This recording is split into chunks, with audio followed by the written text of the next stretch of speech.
So I guess that'll be told, and hopefully some of the other podcasters and fans that are headed out to Gallifrey next month will fill us in. And, of course, we'll live vicariously through them because we'll be tuning into their reports to find out what's going on there. So, but, again, congratulations to David Tennant and Georgia Moffat. That's awesome. I'm stoked that they've gotten together, and they're both very handsome people, and they're going to have a very, very attractive child or children sometime. So, moving along, this is out of news, but just a little discussion, and we talked about this a little bit earlier, but I'm very excited that we live in the Midwest. So Doctor Who, as far as merchandising, for some reason it's just a little dry. It's a little few and far between here. Except for new series. You can find all sorts of new series stuff. Absolutely, which is great. Along with action figures. Yeah, which is great. And I think that, obviously the tout of that is the fact that it's become very popular with fans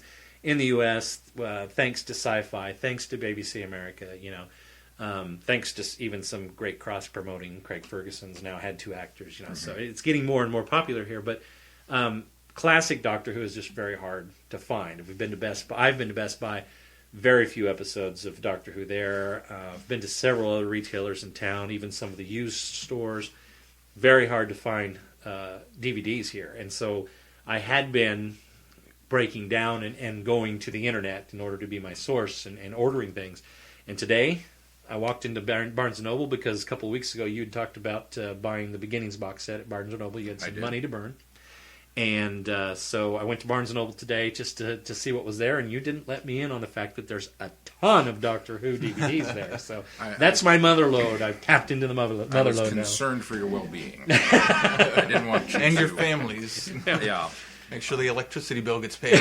Well, it may not now because I may be stocking up on Doctor Who DVDs. And yeah, Barnes & Noble is really, if you have one and have access to it, one of the things, and I used to tell people this even back in my vaunted video store days when I was jockeying the counter, Barnes & Noble definitely has almost everything you're looking for. The one downside of Barnes & Noble is that, you're going to pay full price for it. It is pricey. They even more than full price, you'll be paying close to the MSRP on it. Yeah, well, and probably the MSRP.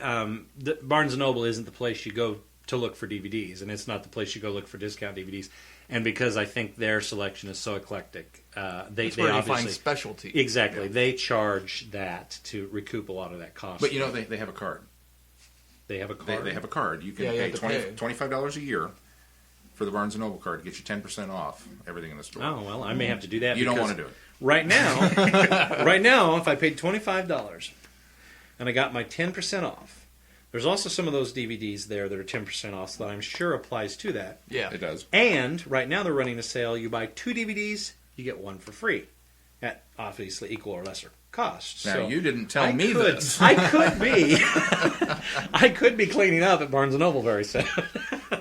I used to have a card, and religiously, because I love Barnes & Noble. I love bookstores and hardware stores. I love the smells. Well, I think we're all sort of a bibliophiles. Yeah. Oh, yeah.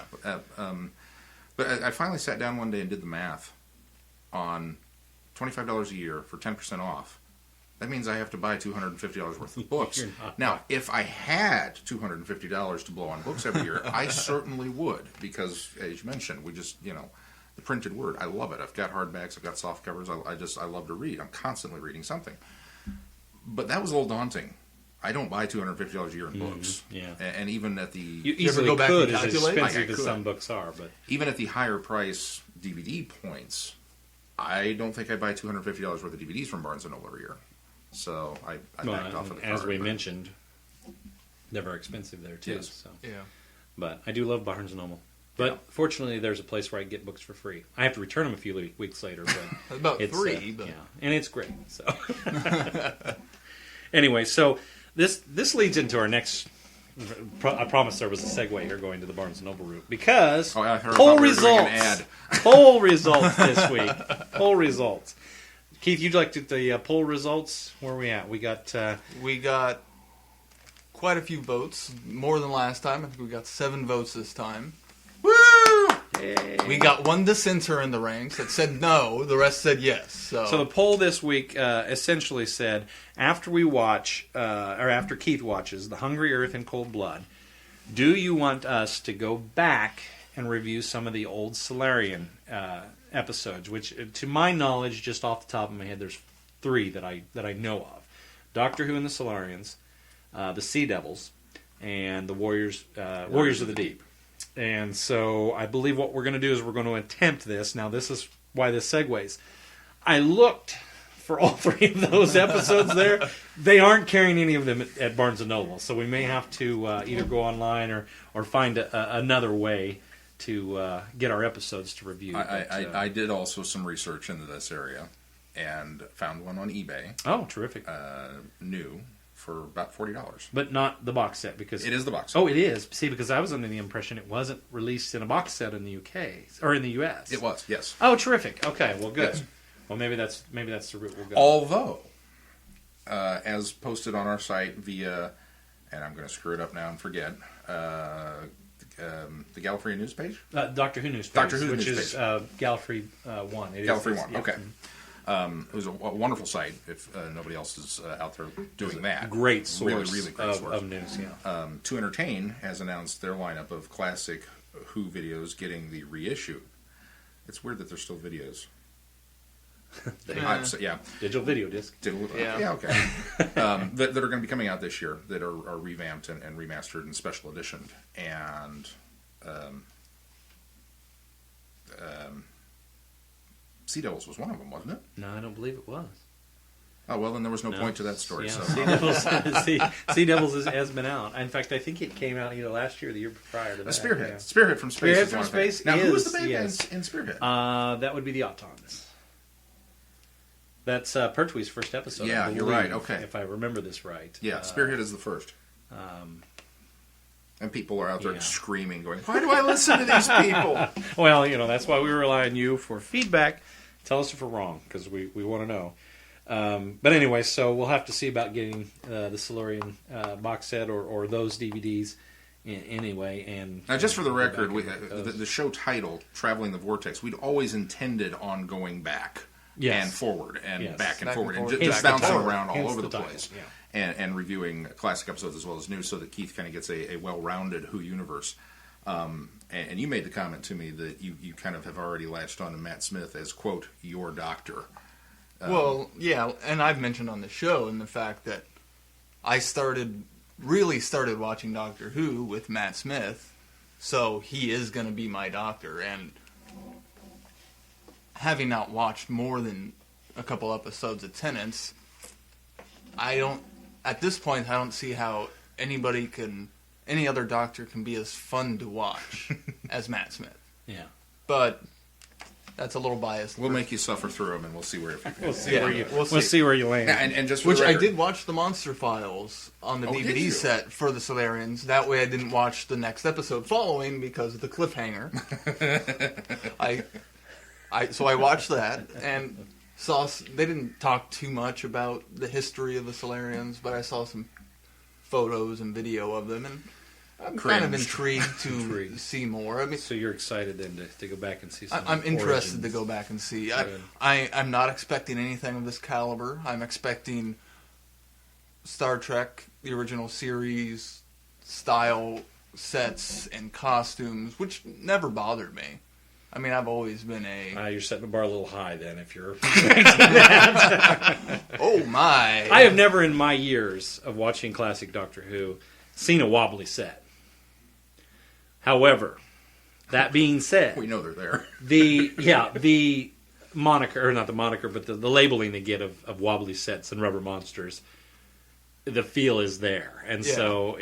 Which that feel never bothered me. And running through corridors and seeing the same shot. From a different angle, running through the corridors. Now, just for the I mean, record, I grew up on the Universal monster movies, so...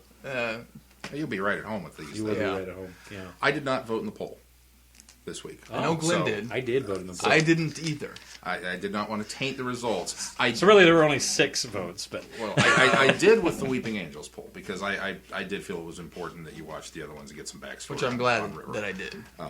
But this one I kind of wanted to leave it up to the true audience and so you should stay away from the polls. I am the true audience. We're going to vote. Dang it! whichever I way want to we go back to and do it. pick up some classic. And you know Who. what? If we get the wrong votes, we're just going to log into other computers and vote. Because we want to. No, and I've always felt that the poll is really a general consensus that we obviously are the final arbitrators of what we watch. But I think that... I mean, there is some stuff that we may pose and then You know not what be we're able gonna to do? get those Against, episodes. yeah. We're going to put a poll up the week that Doctor Who, the movie, comes out on DVD. Should we review this? And we're going to get this overwhelming slew of no's, and we're going to review it. We're going to do it anyway. Because, by God, I've been waiting for years I to am see so ready. a DVD release of Doctor Who, the movie. Anyway. The only other notes What is that our countdown on that? February let's see. It's as excited as we are, you think we'd have the date marked on our calendars. 24th? But it's mid February, Mid to late February. Yeah, I'd say like 15th or something. I mean, I think it's in the teens. But yeah. Oh, just a few weeks away. Probably close to when Galley is, which I think is the 18th. Oh, that would make sense. Yeah. So. They didn't do that. No, I don't think they would have. Well, I think out around then, I believe, is when. I don't think they'd do it the same. Probably day or not something. related. The only other thing I had to mention was while I was at Barnes & Noble, I saw one of my favorite episodes there, which I will eventually pick up, which was Meglos, which I believe is relatively new released to the U.S. I know it just released in the U.K. last year, and they're very nearly releasing in the U.S. now, so I'm excited about that one, unless it's an old one that they haven't revisited, but I'm certain that it's... Yeah, that was the funny new. thing, looking at that list from To Entertain, and I was kind of just mentally checking them off, and 90% of the list of ones that are being revisited and reissued this year are ones that I do already own. Oh, is and it's that like, right? Are you kidding me? Yeah. I couldn't get something a little new. Well, the nice including thing Vengeance on Varos, which I do own the original, and that's the one they decided not to do. Yeah. At least as of right Yeah. now. So well, and the nice thing about that is you'll be able to sell the copies that you have Yeah, and get the copies with more I wonder if I know anybody that would be interested. features. Oh, I'm getting the ones with the new features. Don't look at me. Just for the record, To Entertain, mark down, and I'll vote for Keith. Vote 3 yes votes for the release of Vengeance on Varos with Colin Baker. No, absolutely. As a reissue, because I think it's important to do all of them, honestly. Well, I'm sure they're focusing on some of the more popular ones that have sold before, It's a very kind of as a basis, and then going back and picking up the rest. Yeah. It could be, and it's a very John Pertwee heavy year for the releases that they've got scheduled. And I think part of the reason for that, and I could be just misspeaking here, but I think part of the reason that is because there was so much Pertwee that was quasi part of the Slash. You know, back in the day when they went through and they just didn't have a lot of episodes of Hartnell, Troughton, and I think some of Pertwee suffered that as well. But I think what has happened is Pertwee episodes, fortunately, were held on when they had gone to worldwide distribution, and they're getting those copies back. And what they're doing is they're retreating those, and they're trying to restore them to and their that one closest is going to be original. a full color. Yeah, exactly. restored They've now, restored. Yeah, they're restoring the color. Because that wasn't unusual when they aired them. That one episode might be black and white, and one episode would be color. Yeah, one episode absolutely. Would be black and white, as they kind of bounce back. Well, and and they forth even during have that. some where the color chrome is just washed out of it because it's a third, fourth generation print of it. Right. And so what they've done is they're going back and they're touching those up as well. So you've got this equal color throughout them. So Wouldn't it be cool if, like, somewhere in a salt mine, if they found prints of these old Doctor Who episodes? I mean, we keep hearing about they found this, they found that. I think that would be really they've nifty. been looking for so long, though. I just think we've finally, if there were prints of Doctor Who still out there, I think we'd have found them by now. But And we can hope. we can always hope. All right, so moving into our reviews this week. This week on tap, we've got Vampires of Venice, Amy's Choice, and then, of course, the two-part Solarian episode, The Hungry Earth, and Cold Blood. So, Keith, you want to start us out on Vampires? For those that need a refresher, the plot of Vampires of Venice Spoilers. is dissected corpses and terror in the canals. The Doctor takes Amy and Rory to 17th century Venice. And I was very apprehensive going into this because, just from what I've seen so far, vampires and Doctor Who just don't seem like they should coexist in the same world. So I was pleasant. Sorry. Glenn shot me this look, and those of you that are in the know, we're in the know, and we'll spoil him on that later.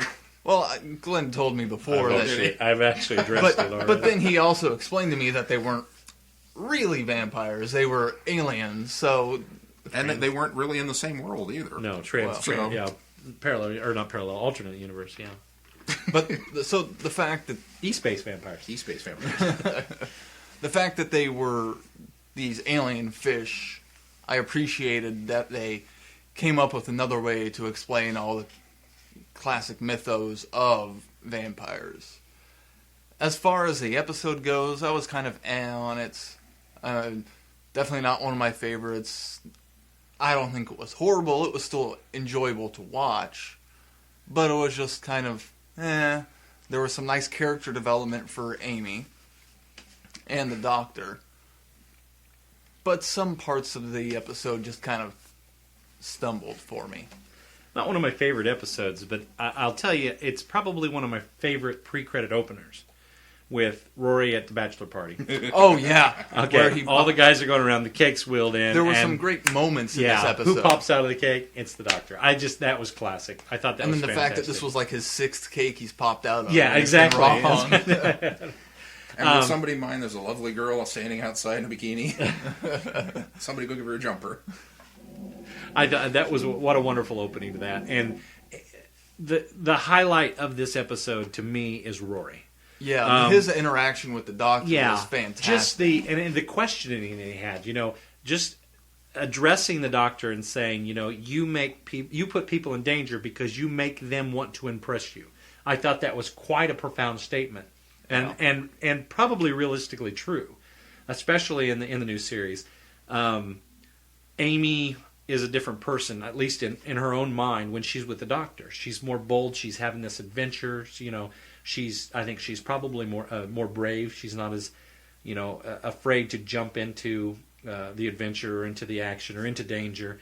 And perhaps it is what Rory says. Perhaps it is her trying to impress the Doctor. And I think even looking back on companions in the past, both new series and classic series, I also often wonder if that might be the case as well. And I think it really says something for the Doctor through the years as well. And just, Rory being there and not being so much the Mickey of the episodes, which is going to be, I'm jumping over Hugh here, Keith, but Mickey was a character that I just felt was underused and poorly written. Rory feels like, to me, the right way to use that type of character in the series. Sean, what did you think? I agree. I think overall as an episode, it was okay. It had some great moments in it. The cake opening was certainly one of them. The little bits and pieces dealing with the vampires, specifically when the Doctor is looking in the mirror and there's no reflection and he keeps spinning around to look and then coming back to check. And just, again, Matt Smith's facial expressions that he's able to pull off with some of these things. Well, and the way they explain that, too, about the... But it wasn't just... Yes, the image manipulator or whatever they called it that was putting forth their human-like image. It doesn't transcend and mirror, and so it was causing... And it's like you talked about how the mythos, how it explored some of the rationale for why, maybe the mythos came about with vampires. I like that aspect. Just the idea of, as he said, what could possibly be so horrible that you'd actually be masquerading as a vampire and letting people believe that versus the truth. Yeah. It was really kind of an interesting take for it. I agree. Oh, and then the line right when he's running away from them, "What's your plan?" One of these days that will work. He had some really good lines in this episode. Great lines. And the slightly psychic paper, once again, pulling a wonderful bit with that. And the sonic screwdriver, once again, doing things that it probably shouldn't do. Opening wooden gates. There was a wooden gate. I'm not confused, right? Yeah, I believe I remember that from this I think I wanted to block that out. But I was pretty sure it was this episode that had the wooden door. That doesn't work on wood. But then 2 episodes later, he mentions that fact. Well, Sonic, it doesn't work on wood. Yeah, well, exactly. Yeah, exactly. So maybe there was some metal. Maybe there's some metal mechanisms in there or something. I don't know. But overall, there were parts of this that I really, really enjoyed. Rory especially. I kind of was unsure initially. Definitely got a Mickey vibe. And no disrespect to Mickey, the character or the actor that played him. I think Mickey as a character was set up to be the tin dog, as he put it. Oh, I think so. Yeah. But you warmed to him as the show went on, and then he got a really great exit.